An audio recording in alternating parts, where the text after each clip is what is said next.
Welcome back, thanks for tuning into Reddit Cheating Stories. Please subscribe to our channel, thanks. Let's dive in. The cardboard dug into my palms, a sharp, unwelcome reminder of my new reality. I sat on the curb, the setting sun casting long, skeletal shadows from the elm tree across the street. My belongings, what little I had managed to salvage, were piled beside me, a pathetic monument to a life gone sideways. Just hours ago, I had a home.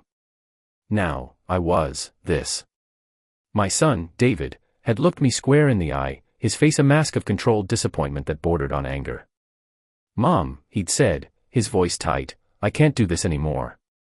I can't." The "this" he was referring to was me, apparently. Me, the middle-aged, recently unemployed mother who dared to think she could rely on her only child for a little help during a tough time. I'd lost my job at the accounting firm a month ago. 30 years I'd given them. 30 years of crunching numbers, managing spreadsheets, and enduring the soul-crushing monotony of corporate finance. Then, boom. Downsizing. Restructuring. Buzzwords for, "You're too old and too expensive." Pride, stupid pride, had kept me from telling David right away. I'd told myself I would find something else, that I was still employable, still valuable. But weeks turned into months, filled with fruitless job applications and increasingly desperate networking attempts. The severance package dwindled, and panic began to set in. Finally, I'd broken down and told David.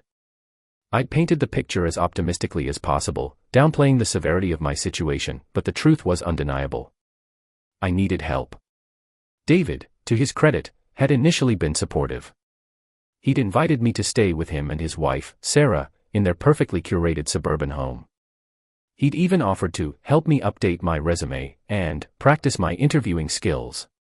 But the cracks had started to show almost immediately. Sarah's polite smile seemed strained, her questions about my job search laced with thinly veiled skepticism. David, usually so easygoing, became increasingly irritable, snapping at Sarah over trivial things and sighing heavily whenever I was around. The breaking point came last night. I'd accidentally shrunk Sarah's favorite cashmere sweater in the dryer. It was a genuine mistake, a laundry mishap that could happen to anyone. But Sarah had reacted as if I'd intentionally sabotaged her life. "Seriously, Mom," she'd shrieked, holding up the shrunken sweater like a trophy of my incompetence. "How could you be so careless?" David, instead of defending me, had just stood there, his face a mixture of embarrassment and frustration. The unspoken words hung in the air, "You're ruining everything." This morning, the inevitable happened. David had sat me down at the kitchen table, a steaming mug of coffee placed strategically between us, like a peace offering before the execution. "Mom," he'd started, his voice carefully controlled, "this isn't working. You know that, right?" I'd known. Deep down, I'd known from the moment I crossed their impeccably manicured lawn. "Sarah and I, we need our space. And frankly, your situation is putting a lot of stress on our marriage." "My situation?" I'd repeated, the word tasting bitter on my tongue. "The job thing, Mom. It's a lot. We can't be financially responsible for you. We have our own lives, our own plans." And then, the kicker. The words that had sliced through me like a shard of ice. "I think it's best if you find somewhere else to stay. As soon as possible." So here I was. On the curb. Discarded. He'd helped me pack, his movements efficient and devoid of emotion. He'd even driven me to the curb, as if dropping me off at the airport. He'd offered a cursory hug, a mumbled "good luck," and then he was gone, back to his perfect life, leaving me in the dust. I watched his car disappear down the street, a wave of anger washing over me. Anger at David, for his selfishness and lack of compassion. Anger at Sarah, for her petty cruelty. And mostly, anger at myself, for allowing myself to be in this position in the first place. The sun dipped below the horizon, and the air grew colder. I shivered, pulling my thin cardigan tighter around me. I didn't know where I was going to go, what I was going to do. I was alone, penniless, and utterly lost. Or so they thought. What David and Sarah didn't know, what no one knew, was that I had a secret. A secret that had been decades in the making. A secret that could change everything. My late husband, Thomas, had been a brilliant but eccentric man. He'd worked as a software engineer, but his true passion was investing.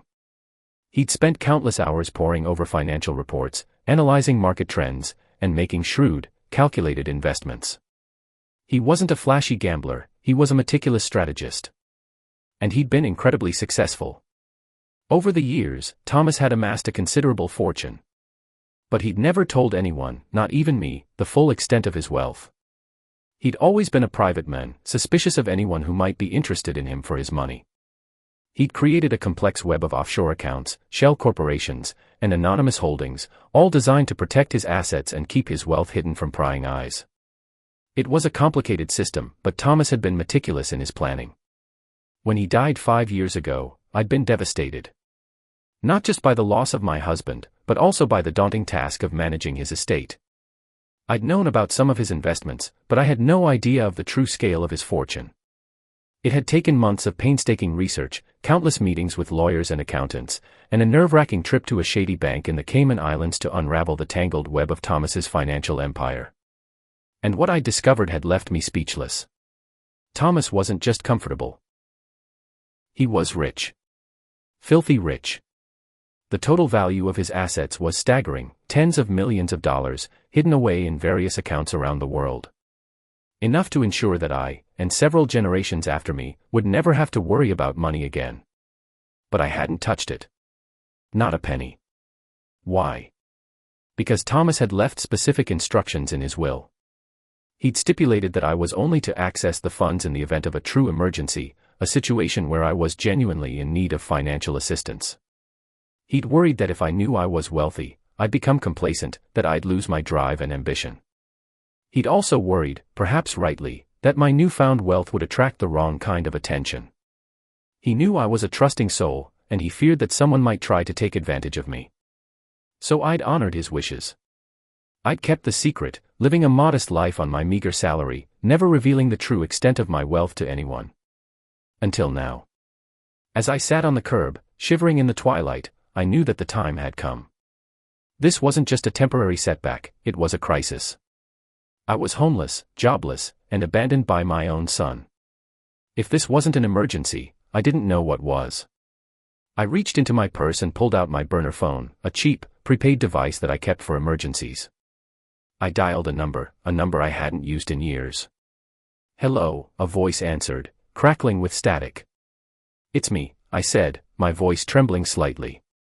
"I need your help." The voice on the other end of the line belonged to Mr. Silva, Thomas's longtime financial advisor. He was a discreet, trustworthy man who had helped Thomas manage his investments for decades. He was also one of the few people who knew the full extent of Thomas's wealth. "Mrs. Davison," Mr. Silva said, his voice a little breathless. "It's been a long time. Is everything all right?" "No, Mr. Silva," I said, my voice cracking with emotion. "Everything is not all right. I need to access the funds." There was a moment of silence on the other end of the line. "Are you sure, Mrs. Davison? You know your husband's wishes." "I'm sure, Mr. Silva," I said, my voice firm. "This is an emergency. I have nowhere else to turn." "Very well, Mrs. Davison," he said, his voice regaining its professional composure. "I will make the necessary arrangements. Where are you?" I gave him my location, feeling a glimmer of hope flicker within me. It wasn't over yet. I had a secret weapon, a hidden arsenal of wealth that could turn my life around. While I waited for Mr. Silva to arrive, I started to make a plan. I wasn't just going to survive, I was going to thrive. I was going to show David and Sarah, and everyone else who had ever doubted me, that I was more than just a middle-aged, unemployed woman. I was a force to be reckoned with. Mr. Silva arrived an hour later, driving a sleek black car that looked completely out of place on the quiet suburban street. He was a small, wiry man with a sharp mind and a keen eye. He greeted me with a warm smile and a firm handshake. "Mrs. Davison," he said, his voice reassuring. "I'm so sorry to hear about your situation. Let's get you somewhere safe and comfortable." He helped me load my belongings into the trunk of his car, and we drove away, leaving the curb and my old life behind. Mr. Silva had booked me a suite at a luxurious hotel downtown. It was a far cry from David and Sarah's cramped spare room. The room was spacious and elegantly decorated, with plush carpets, expensive furniture, and a breathtaking view of the city skyline. "Get some rest, Mrs. Davison," Mr. Silva said, handing me a key card. "We'll talk in the morning and discuss your options." I thanked him and stepped into the suite, feeling a wave of relief wash over me. I was safe, I was comfortable, and I was finally in control. I spent the next few days working with Mr. Silva to access the funds and set up a new financial plan. It was a complicated process, involving lawyers, accountants, and international transfers. But Mr. Silva handled everything with efficiency and professionalism. Once the funds were secured, I started to think about what I wanted to do with my newfound wealth. I could buy a mansion, travel the world, and spend the rest of my days lounging on a tropical beach. But that wasn't me. I needed something more, something meaningful. I decided to start a foundation, dedicated to helping people who had lost their jobs and were struggling to get back on their feet. I wanted to provide them with financial assistance, job training, and emotional support. I wanted to give them the tools they needed to rebuild their lives and regain their dignity. I called it the Thomas Davison Foundation, in honor of my late husband. It was a fitting tribute to his generosity and his belief in the power of hard work and perseverance. I hired a team of dedicated professionals to run the foundation, and we quickly started to make a difference in the lives of countless people. We provided grants to unemployed workers, offered free job training programs, and created a network of support groups for people who were struggling with the emotional toll of job loss. The foundation was a huge success, and I found a new sense of purpose in my life. I was no longer just a middle-aged, unemployed woman. I was a philanthropist, a community leader, and a force for good in the world. But there was still one thing I needed to do. I needed to confront David and Sarah. I called David and asked him to meet me for lunch at a fancy restaurant downtown. He was hesitant at first, but I insisted. I told him I had something important to tell him. When he arrived, he was clearly uncomfortable.